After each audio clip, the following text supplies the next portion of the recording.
இங்கே கூழ்மி இருக்கும் அனைவருக்கும் என் வணக்கம் இல்லை, என் சாஷ்டாங்க நமஸ்காரம்.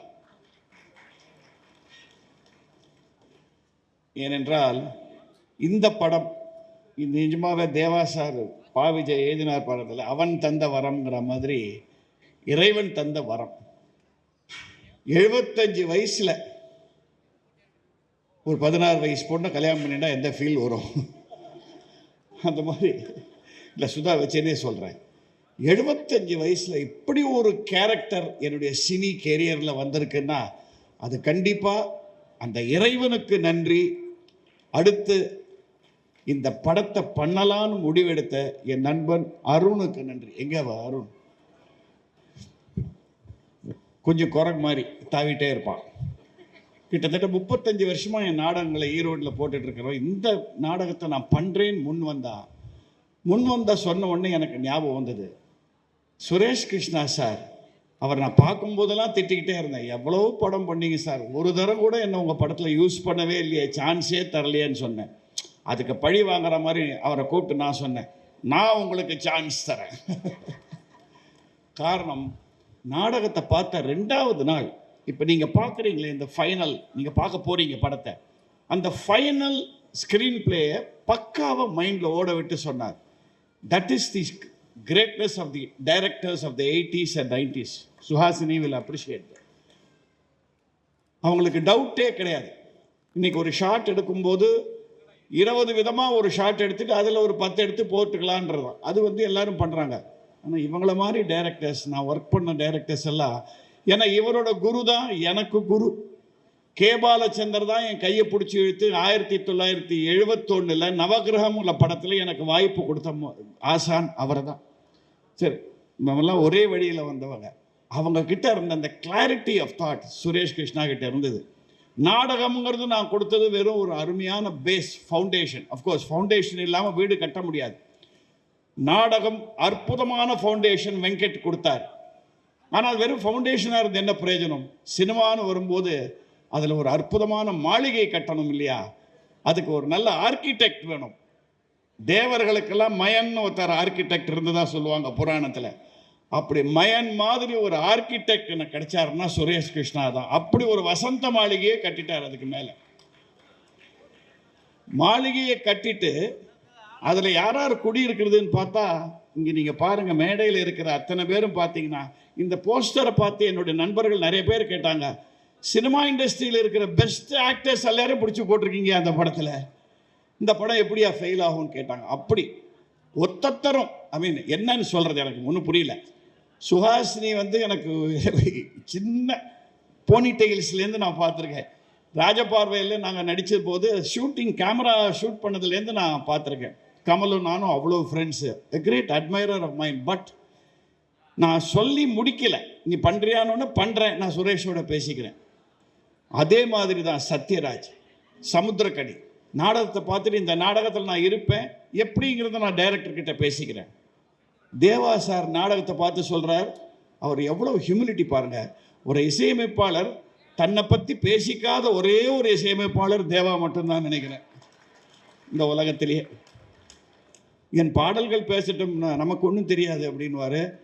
அண்ட் அவருக்கும் நாங்கள் பூஜிக்கிற ஒரே தெய்வம் மெல்லிசை மன்னர் MS விஸ்வநாதன். அதில் ஒரு காமன் பாயிண்ட் எங்களுக்கு.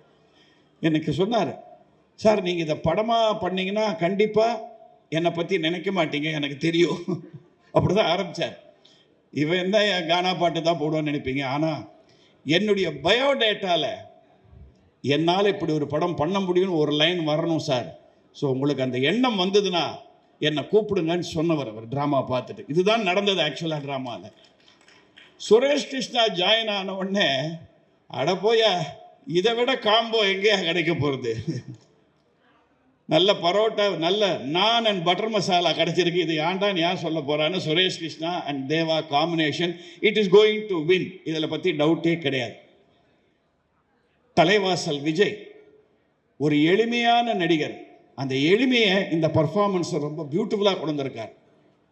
செஞ்சோட்டு, அதாவது எப்படி சொல்கிறதுன்னா, எங்கிருந்தோ வந்தான் இடைச்சாதி நான் என்றான்னு சொல்லுவாங்க இல்லையா, அந்த மாதிரி ஒரு லாயல் சர்வெண்ட்டோட கேரக்டரை நீங்கள் படம் ஒரு 10 நிமிஷம் பார்த்தப்புறம் தலைவாசல் விஜய் மறந்துடும், அந்த கேரக்டரை தான் ஞாபகப்படுவோம். சுஹாசினி. நான் வந்து வர வர வந்து வீட்டுக்கு போய் என் பொண்டாட்டி சுதாங்கிறத பேரை மறந்து அப்பப்போ பாக்கியம்னு கூப்பிட ஆரம்பிச்சிட்டாங்கள. அந்த மாதிரி ரோலில் இறங்கி என்ன சட்டில் பர்ஃபார்மன்ஸ். அவங்க கேட்டாங்க அவங்களுக்கு ஏன் நேஷ்னல் அவார்டு கொடுத்தாங்கன்றதுக்கு. நான் நினைக்கிறேன் அந்த ஒரு ஷாட்டு கொடுத்தாங்க. அந்த கடைசியில் அந்த பாட்டு வரும்போது அப்ரிஷியேட் பண்ணுவாங்க பாருங்க ஒரு இடத்துல அப்படின்னு ஒரு பீஸ் ஒன்று வரும். அந்த ஷாட்டுக்கு தான் அந்த மாதிரி பல பீசஸ் இதில் பண்ணியிருக்காங்க. இன்ஃபேக்ட் இப்போல்லாம் நேஷ்னல் அவார்டு கொடுக்கச்சே அங்கே ஜூரியில் முதல்ல என்ன கேட்குறாங்கன்னா சுஹாசினிக்கு கொடுத்தாச்சு இல்லையா, அப்போ சரி வேற யாருக்குன்னா போகலாம். ஸோ அந்த அளவுக்கு ஒரு பர்ஃபார்மன்ஸ் இதில் பண்ணியிருக்காங்க. ஜேபி அ குட் ஃப்ரெண்ட், நான் ஒரு கிண்டல் பண்ணுவேன், குணச்சித்திர குன்று அப்படி இருக்காரு, கிண்டல் பண்ணுவேன். ஒரே சீன் வந்தாலும் அடிச்சு we had such a lovely time in Yuddham Sei. அந்த படம் தான் என்னை திருப்பி சினிமா உலகத்துக்கு அறிமுகப்படுத்தி வச்சது. அண்ட் அஃப்கோர்ஸ் வெங்கட் பிரபுவோட மாநாடுக்கு அப்புறம் நான் ரொம்ப பிஸியாக இருக்கேன். ஒரு சந்தோஷமான விஷயம் என்னென்னா, ஒரு ஹிந்தி படம் 2 தெலுங்கு படம் நடிச்சிட்டு இருக்கேன். இப்போது ஹிந்தி படம் மாதவனோட, தெலுங்கு படம் 2, ஒன்று பிரபாஸோட, இன்னும் பாலகிருஷ்ணா சாரோட. இதை விட என்ன வேணும் இந்த டைமில்? ஸோ இதெல்லாம் வந்து ஆண்டவன் கொடுத்த வரம். இந்த சமயத்தில் இந்த சாருகேசி வந்திருக்குன்னா எனக்கு ரொம்ப பெரிய பெருமையாக இருக்குது. காரணம், எங்கள் யுஏஏ நாடக குழுக்கு ஒரு ஹிஸ்ட்ரி இருக்குது. நாங்கள் நாடகத்திலேருந்து சினிமாவுக்கு கொண்டு போன எந்த படமும் தோல்வி அடைஞ்சதும் இல்லை, இல்லை கிரிட்டிக்கல் கிளைம் இல்லாமல் இருந்ததே இல்லை. ஒரு எக்ஸாம்பிள் சொன்னால், பெண்படுத்தும் பாடுன்னு நாங்கள் போட்ட நாடகம் தான் அறிவாளிங்கிற படமாக வந்தது. அறிவாளி காமெடியை பற்றி இன்றைக்கும் பேசிகிட்டு இருக்காங்க எல்லாரும். அதுக்கடுத்தது நான் முதலில் மேடையில் ஏறியது, நான் முதலில் மேடையில் ஏறிய வருஷம் 1961. இது என்னுடைய மேடை நாடகத்தின் 64வது வருடம். அந்த நாடகம் பேர் பெற்றால் தான் பிள்ளையா, அது நடிகர் திலகம் நடித்து பார்மகளே பார்னு பெரிய ஹிட் படமாச்சு. அதுக்கப்புறம் நாங்கள் போட்ட கண்ணன் வந்தான்ங்கிற நாடகம் காலத்துக்கும் அழியாத படமாக நடிகர் திலகம் பண்ணார். கௌரவம்ங்கிற படமாக அவர் பண்ணார். அதுக்கப்புறம் என்னை இன்னும் ஒரு நடிகனாக சினிமா உலகத்திலையும் சரி உலகத்திலையும் ஒத்துக்கிட்டு இருக்காங்கன்னா அந்த ஒரு படம் எங்கள் நாடகம். அது பரீட்சைக்கு நேரமாச்சு. ஸோ அதுக்கப்புறம் எனக்கு பெரிய பரீட்சை இந்த சாருகேசி தான். இந்த சாருகேசி எனக்கு பிளாக்ங்கிற படம் பார்த்து அமிதாப் பச்சன் நடிப்பில் அப்படியே மயங்கி போய் இந்த மாதிரி ஒரு ரோல் கிடைக்காதான்னும் போது அருமையாக நாடகத்தில் கிடைச்சிது. வெங்கட் எங்களுக்கு ஒரு பியூட்டிஃபுல் ஸ்கிரிப்ட் கொடுத்தார். நான் அப்படியே அந்த ரோலாக இறங்கி கூடவே சாரோட இருந்து அவரோட இன்ஸ்பிரேஷனில் we did it. Every one of those actors have been brilliant. Ramya பாண்டியன்லாம் சும்மா சொல்கிறேன், ஏதோ கைடன்ஸ் கேட்டால். ஏன்னா முதல் இவர் எனக்கு ரம்யா பாண்டியன் யாருன்னு தெரியாது. சுரேஷ் கிருஷ்ணா என்னை கேட்டேன், என்ன சார் ரம்யா பாண்டியன் தெரியாதா? கோமாளி அப்படின்னாரு. என்னங்க ஒரு கோமாளியை கூப்பிட்டு ரோல் ஆக்கி கொடுக்க சொல்கிறீங்களே என்ன? இல்லைங்க குக் வித் கோமாளியில் ஃபேமஸ் அப்படின்னோடனே பார்க்கலாமா என்ன? எனக்கு என்னமோ தெரியல, நாடகத்தில் பண்ண அந்த ஆர்டிஸ்ட் எல்லாம் விட இவன் ஃபேஸில் இந்த கௌதமிங்கிற கேரக்டரில் இருந்த, தப்பாக எடுத்துக்காத, ஒரு ஆரகன்ஸ் இருந்தது. அது அப்படியே செட் ஆச்சு. அந்த பையன் ஐயப்பராஜ், நானும் சுஹாசினி செட்டில் இவன் எப்படி பண்ணுவான் தெரியலையே, ஃபைனல் ரிசல்ட் எப்படி வரணும்னு தெரியலையேன்னு பார்த்தா அங்கே தான் சுரேஷ் கிருஷ்ணாவோட மேஜிக். சத்தமே போடாமல் அந்த பையன்கிட்ட வேலை வாங்கியிருக்கார். It's going to be one of his finest movies. இந்த படத்தில் இன்னொரு நல்ல விஷயம் என்னன்னா, அந்த காலத்தை சுதந்திர போராட்டத்தில் சொல்லுவாங்க இல்லையா, என்ன கத்தியின்றி ரத்தமின்றி யுத்தம் ஒன்று வருகுதுன்னு சொல்லுவாங்க காந்தியோட போராட்டத்தை. சத்தியமாக ரொம்ப நாள் கழித்து தமிழ் படத்தில் கத்தியின்றி ரத்தமின்றி சத்தமின்றி ஒரு படம் என்றால் சாருகேசியாக தான் இருக்கும். மென்மைகள் இந்த படம் கண்டிப்பாக சொல்கிறேன். அவர் எடுத்திருக்கிற விதம், அவரோட screenplay, direction and this wonderful man Sanjay, எங்கே அவருடைய camera work and Vijay, hats off to him. ஏன் சொல்கிறேன்னா, நாடகத்தை பார்த்து அதுலேருந்து இன்ஸ்பயர் ஆகிறது வேற. இந்த நாடகம் என்னன்னே தெரியாது. என்னுடைய மற்ற நாடகங்கள்லாம் பார்த்துருக்காரு, ஆனால் கொடுத்துருக்கார் பாருங்க லிரிக்ஸ் அண்ட் டைலாக்ஸு. நானே அசந்து போயிட்டேன். ஏன்னா நாடகத்தை 150 தரம் போட்டவன் நான். இதெல்லாம் எப்படியா எனக்கு நாடகத்தில் தோணாமல் போச்சு, இப்படி எழுதியிருக்காருன்ற அளவுக்கு பண்ணி கொடுத்தார். ஸோ அப்படி ஒரு படம் உங்கள் இதயங்களை வருடும், நெருடும், உணர்ச்சி பொங்க வைக்கும், சிரிக்க வைக்கும், சிந்திக்க வைக்கும். படம் முடிந்து வெளியில் வரும்போது கண்கள் குளமாகும், ஆனால் மனதில் ஒரு நிம்மதி கிடைக்கும். வாழ்க்கையின் அர்த்தம் என்று புரிய வைக்கும் அளவுக்கு இந்த படம் அமைந்திருக்கிறது. அண்ட் முதல்ல அவர் சொன்ன மாதிரி, நான் ஒரு கெமிக்கல் இன்ஜினியரில் 2 கெமிக்கல்ஸ் சேர்ந்தால் ஒரு 3வது காம்பவுண்ட் ஒன்று வரும்னு சொல்லுவாங்க. ஆனால் அந்த 3வது வரத்துக்கு இன்னொரு கெமிக்கல் ஒன்று தேவை, கேட்டலிஸ்ட்னு சொல்லுவாங்க அதுக்கு பேர். அது இருந்தால் தான் அந்த ரியாக்ஷன் சரியாக வரும். அப்படி இந்த படம் ஜேர்னி முழுக்க எங்களுக்கு கேட்டலிஸ்டாக இருந்தது சூப்பர் ஸ்டார் ரஜினிகாந்த் அவர்கள் தான். நான் மறந்தா கூட அப்பப்போ அந்த ஆரம்பிச்சிட்டிங்களா, ஷூட்டிங் ஆரம்பிச்சிட்டிங்களா சார்? இன்னும் நினைக்கவே இல்லை சார் அதை பற்றி. இல்லை சீக்கிரம் பண்ணுங்க, அது நல்ல படம், நல்ல படம். நீ என் நாடகம் எல்லாம் பார்த்துருக்காரு, இந்த ஒரு நாடகத்தை மட்டும் ஒரு 3-4 தரம் பார்த்தவர்.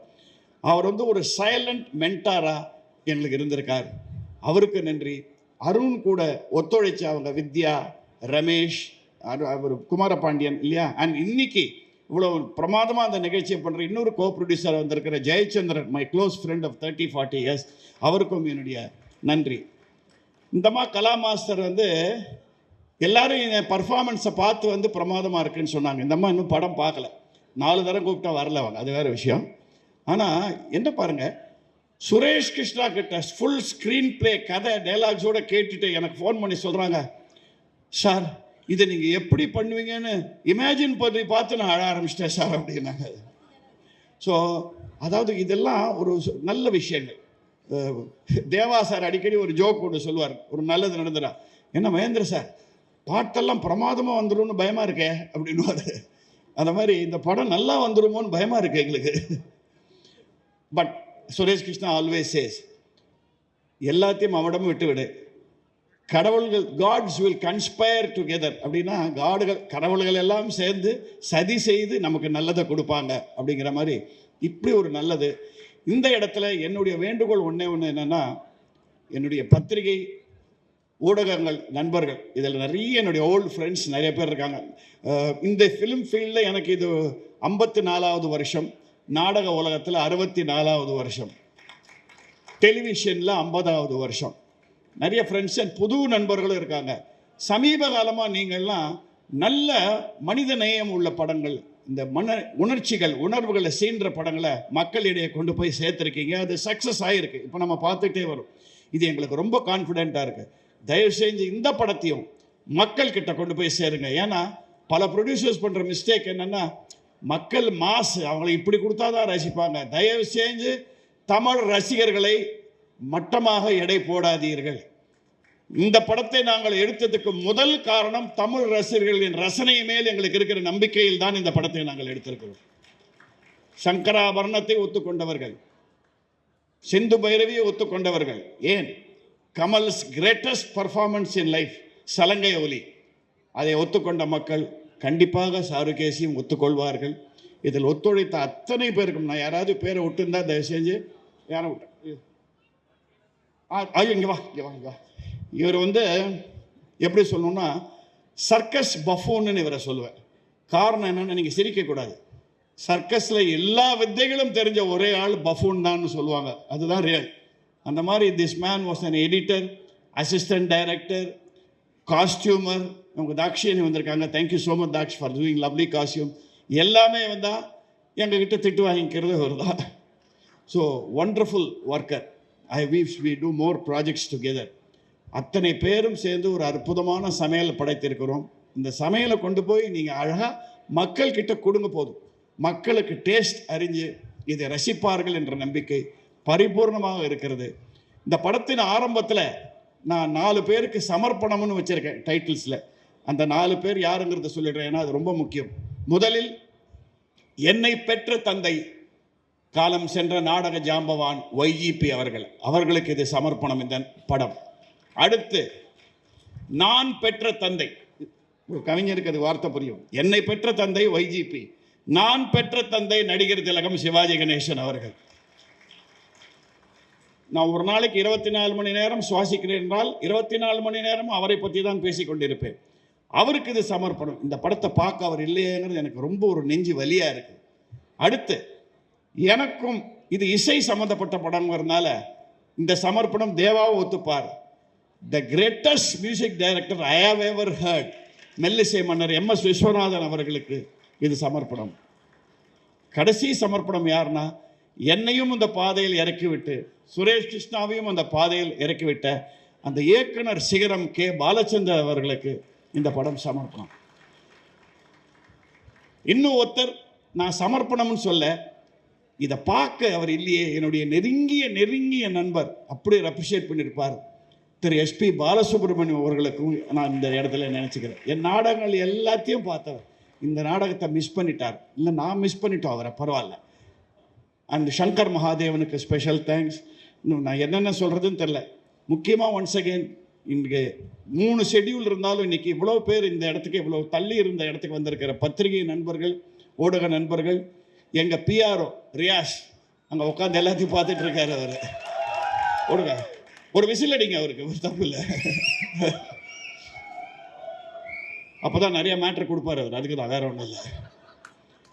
அண்ட் இந்த ஒரு படத்தின் மூலமாக ஒரே ஒரு வார்த்தையை சொல்லி சுரேஷ் கிருஷ்ணாவுக்கு அவர் ஒத்துப்பார்னு நினைக்கிறேன். சுரேஷ் சார், உங்களுக்கு தான் அது சார், உங்களுக்காக தான். எங்கள் 2 பேருக்கும் சேர்ந்து ஒரு வார்த்தையை சொல்லி விடைபெறுகிறேன். இத்தனை வருடமாக இந்த சினிமா இண்டஸ்ட்ரியில் நாங்கள் பணம் சம்பாதிப்போமா இல்லையாங்கிறது தெரியல. எவ்வளோ சம்பாதிச்சோங்கிறது அது கணக்கீடில்லை, அவ்வளோ ஒன்றும் இல்லை. என்ஃபோர்ஸ்மெண்ட் டைரக்டரேட்லாம் வர அளவுக்கு ஒன்றும் கிடையாது எங்ககிட்ட. ஆனால் இத்தனை நடிகர்கள், இத்தனை தொழில்நுட்ப கலைஞர்கள், அத்தனை பேரோட மனத்தை சம்பாதித்துக்கிறோம் என்பது இந்த படத்தின் மூலமாக எங்களுக்கு தெரிந்தது. என்ன ஒரு கோஆப்ரேஷன், என்ன ஒரு கோஆப்ரேஷன். என்னுடைய 80s 90s டேஸ்க்கு நான் போயிட்டேன். ஒரு படம் பண்ணால் ஃபேமிலி மாதிரி இருக்கும், அந்த ஃபேமிலி மாதிரி பண்ணுவோம். அப்படி நடித்து கொடுத்த இந்த சாருகேசி குடும்பத்துக்கு என்னுடைய நன்றி, இறைவனுக்கு நன்றி, உங்களுக்கு நன்றி. படம் வெற்றி ஆனவுடன் மீண்டும் ஒரு முறை இதே மாதிரி சந்திப்போம். நன்றி, நன்றி, நன்றி. இன்னொரு நன்றி, இங்கே குடும்பம் இருக்குது. என்னோடய ஒய்ஃப் சுதா மகேந்திராவை கூடவே வச்சுக்கிட்டாரு அவர், பக்கத்தில் கேமரா பார்க்குறதுக்கு. எனக்கு என்ன பயமாக இருக்குது, நாளைக்கு நான் படம் டைரக்ட் பண்ணணும்னு சொல்ல ஆரம்பிச்சிருவாங்களோன்னு பயமாக இருக்குது.